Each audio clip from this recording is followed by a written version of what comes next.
And here we are for chapter 15, the penultimate chapter. What's penultimate mean? Next to last. Ultimate is the last, penultimate is the next to last. This is our penultimate chapter. So our time together is growing short, though it has been hideously shortened by our pandemic and our inability to meet face to face anymore.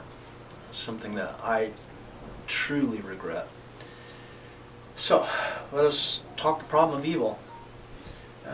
Two forms of discussion. How much of human nature is inherently evil? And obviously this can be a debate topic for a lifetime, right? So what is evil? Does this overall overarching concept of evil actually exist? Is it all relative or contextualized? I think most of us come down that some things are inherently evil. Let's just ask this question. Why do some people enjoy inflicting suffering on others? Why are people sadistic? Why do people engage in bullying? Why do people get pleasure in calling other people names or pointing out, personal defects in others? Why do some people feel it necessary to put other people down and then kind of smile or laugh or boy, I really owned them, and that's a real popular term now, to own this group of people or own that group of people. What is the pleasure that derives from that sadism? And notice the dark tetrad, right? Psychopathy, manipulation, I'm always forgetting the third one now. But they added a fourth component, and that was sadism. And how do we explain sadism? Right? But humanistic theories view, and there's a lot of different theories of evil, if you will, right? Evil's not inherent in human nature. Evil arises only from experience, injuries in the other person, and damages to the other person. So, are people born evil? And for Psych and Law, this is an interesting question. In Psych and Law, our last lecture will be, does the term evil even belong in forensic psychology, let alone psychology? Are evil people then responding to damage that they incurred as children? Or is it possibly born evil? And these are tough questions to answer, and I don't know that we should necessarily try within the context of this lecture. Both benevolence and malevolence are inherent in everyone. That is, we have the potential for them. And if we look at Carl Jung, I mean, as a neo-Freudian, Carl Jung embraced the concept of Freudian conflict, and Jung tended to present conflict in terms of opposing forces that are present in both of us, right? And one of the important therapeutic elements to Jung was that we recognize that we have a dark side, right? That we don't hide it and leave it in the unconscious, but that we do in fact acknowledge that the dark side exists in us. And in acknowledging that, then it allows us some power to do something about it, rather than to repress it and have it come out in hidden manners, right? So human nature tends to internalize a benevolent value system before it can avoid evil, and in part this is our upbringing. So as we're a toddler and we might want to take a toy away from a child, which is essentially an evil act, it's a selfish act, right? Selfishness can be kind of correlated to evil. Parents and other forces attempt to correct us out of this toddler nature, this immature, I want it, and because I want it, I'm entitled to have it, and screw you for interfering with it, and if you do interfere with it, then I'm entitled to harm you, which is really kind of the lesson of evil, and how that might be attained by parents failing to develop the inhibitory processes in a toddler. And notice, when we look at moral reasoning, let's say a la Kohlberg, who studied the 6 levels of moral reasoning. And the second level of moral reasoning is, hey, I want it, and therefore that makes it good, right? And me being deprived of it is bad. And that's the core of many kind of evil behavioral patterns. So, problem of evil will probably remain a problem throughout our existence. What can be said about it? The idea is, though, that if we focus on ourselves and eliminate our potential for evil, probably going to make us more growth-oriented. So positive psychology then in growth looks at people's mental health and the quality of their lives, what could be, and that's what about that is kind of the core of positive psychology, is to build on strengths and competencies. Right? So building a personal strength then, what are the results? Happiness, enjoyment, greater levels of resilience, optimism, optimistic explanatory style. That is, we tend to talk about occurrences in ways that support an optimistic point of view. We derive meaning, we seek meaning, we have goals and we achieve those goals, and that builds our self-efficacy. This often comes with a tremendous intellectual curiosity, the passion to know. And through that intellectual curiosity, that is reading, being a student of life, exposing oneself to the arts and different people, we gain wisdom. Remember, age is not necessarily correlated with wisdom. Think about some old people you know that are anything but wise. Wisdom is something that is acquired through effort and openness over time, right? Authenticity, we're going to get to that term. We've been saying it a lot. I want to flesh it out here in a little bit. Toughness, right? And a lot of that is around self and sticking to one's guns. Self-determination, making those choices, compassion, empathy, humor, spirituality, the connection to something larger than ourselves. Right? So outcomes, well, it's fostering personal growth and well-being through those qualities, those components, those building blocks, right? Preventing human sickness from ever taking root within the personality. So not giving in to greed, not growing into a full-size toddler that is about what I want and nothing else matters. So let's look at 3 illustrative personal strengths then. We can look at optimism. It's understood as a positive attitude or a good mood associated with what one expects to find in the future, what one expects to find in their life, both immediate and long-term. It's related to better psychological and physical health, more health-promoting behaviors, right? Greater persistence, more effective problem solving, derived through optimism. With meaning, it develops a sense of purpose and can lead to internalized value systems that guide behavior, right? So it makes us more intrinsically motivated because we're operating on value systems which we've adopted or created for ourselves. And allows us to cultivate meaning in life, to better understand our place in the larger picture as something that's useful and purposeful. The act of creating meaning helps prevent future sickness as well. So positive psychology is highly correlated with a long list of positive psychological and physical health outcomes. And the Yunnan well-being is self-realization, relates satisfaction and pursuit of self-endorsed goals, forecast. So in this case, it's this deeper sense of well-being, not a shallow sense of well-being. Boy, I had a beer and I feel the stress melt off of me. That's kind of a shallow sense of well-being. This economic well-being is a deep kind of meaningful well-being. So, kind of a summary of positive psychology, albeit a super brief one, growing out of humanistic psychology. So we went from the humanists, Maslow and Rogers, right? And we've kind of really been talking a lot of Seligman ideas, which we've discussed earlier in the course, right? But in touting that, now we got to come back at it maybe with a little criticism. Hey, this is kind of really Pollyanna kind of optimism, man. Emphasizes only one part of human nature. We kind of talked evil almost not at all. So we're talking about this growth orientation, but not maybe orientation toward one's own destruction. I mean, was Freud right? Do we have a death instinct that we turn outward toward others, and this constitutes aggression? So are there competing instincts in that regard, or competing drives, as Freud would suggest?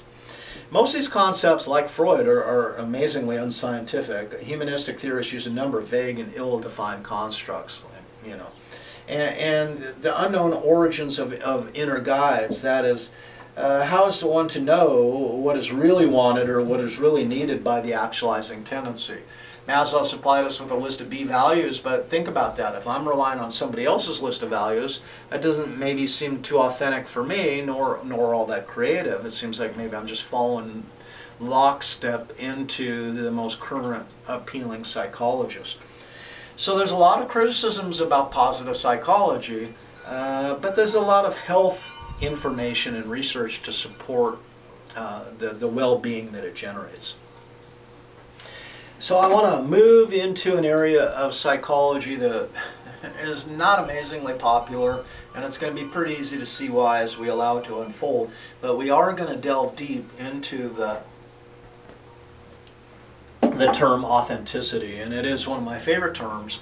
And if you wanted to pin me down and say what kind of psychologist you are, I'm going to say I'm a social psychologist, but you go, no, theoretically, personality-wise, existential psychology kind of resonates with me. So let's take a look at it. Existential psychology and personality, and one class I dearly loved was personality psychology, and I took it at University of California, Irvine, and I got to take it with Dr. Salvatore Matti, and it was just really a neat experience. I love theory, I love contemplating theory, and as those of you who've taken the personality class, it really is a theory-driven class, right? And understanding personality psychology allows us to better understand all the different areas of psychology to a greater degree, I believe. So this is Rollo May, so let's say, hey, Rollo May, and I love the picture, I love the pose. I love the portrait in front of the art, the picture, every aspect of this. So we're going to start off looking at the humanists, or humanists see a goal of self-actualization. Maslow, right? Alderfer in terms of growth, Carl Rogers, all share this in common. Existentialists see a goal of authenticity. So the goal is slightly different. Both big A words, but what's the difference? Authenticity is defined as living in a way that's compatible with one's physical, mental, and spiritual components. And you go, wow, that sounds cool, but then you step back and say, wow, what the hell does that mean? Living in a way that's compatible with my physical, mental, and spiritual components. And that is, to be authentic is to be me. And now, wow, so are we getting like totally tautological here? What is to be authentic? Well, to be authentic is to be yourself.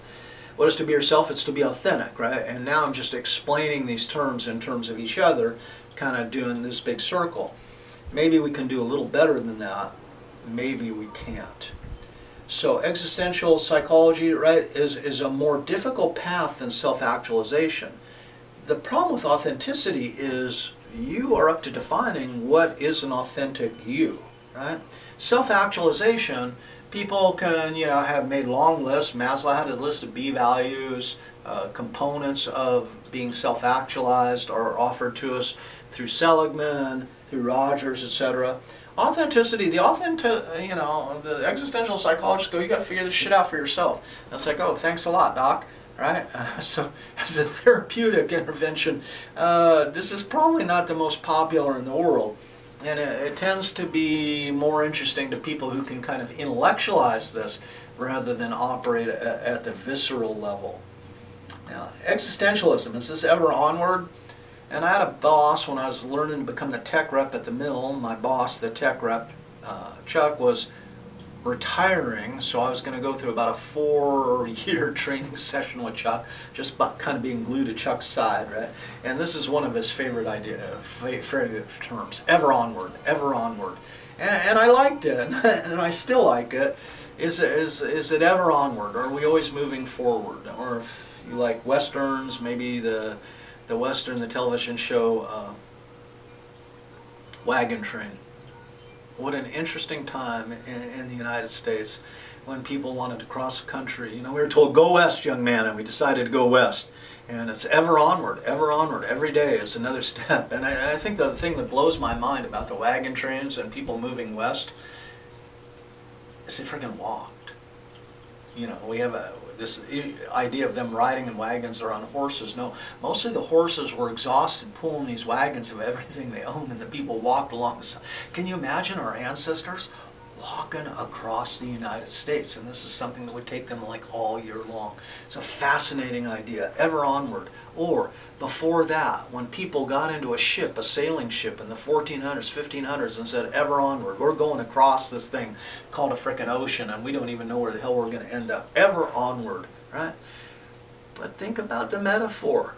Us going ever onward to become ourselves, to get to that promised land, so to speak. That is the promise of us being us. So the goal of authenticity requires constant introspection, that is looking at oneself, and constant movement forward towards becoming a more authentic self. Notice complete authenticity isn't really achievable. The idea is to become more authentic than you were previously. So it's constant movement forward, and there's no, let's say, fixed endpoint. That self, that authentic self, might be evolving as we're moving towards it. So we have to constantly check, how am I doing?